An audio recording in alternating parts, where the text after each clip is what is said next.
आ गई मैं। कहाँ हो? अरे दीदी, आपके पोती पोते ने कितना सामान फैला रखा है। और ये देखो ये आधार कार्ड, ये देखो।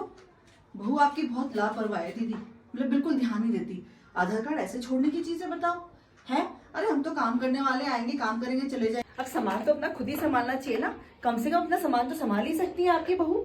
जी एक बात बताओ जरा, आपकी बहू कितने बजे उठती है? मैं तो जब आती हूँ भाई 9 बजे तक आपकी बहू सो ही रहती है। हैं? आप कुछ बोलते नहीं हो अपनी बहू को? जीजी उठो, क्या कर रही हो? तुम्हारा बेटा रसोई में चाय बना रहा है। बताओ, बहू के होते हुए घर का बेटा चाय बनाता है? ए जीजी, हमारे यहाँ तो ना होता ऐसा।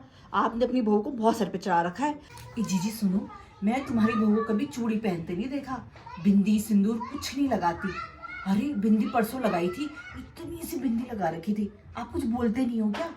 ए जीजी, तुमने बहुत सर पे चढ़ा रखा है, आपको बोलना चाहिए। बहू की लगाम कस के रखो, एक बार छूट गई ना लगाम तो आपके लिए दिक्कत हो जाएगी, मैं बता रही हूँ आपको। ए जीजी सुनो, तुम्हारी बहू देखो कैसे कपड़े पहन के जा रही है।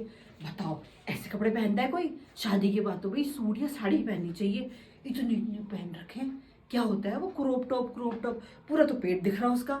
ए जीजी, तुम ना बहुत बहुत ढील दे रखी है तुमने अपनी बहू को। हैं? दीदी बेटी आ रखी तुम्हारी है? और ये कब किसने रखा है खिड़की पे? मेरी बेटी ने ही रखा है। अच्छा बेटी आ रखी, 10 बज गए, बेटी सो रही होगी ना अभी। अरे माई का ही तो सोने को मिलता है, कोई बात नहीं जीजी, सोने दो।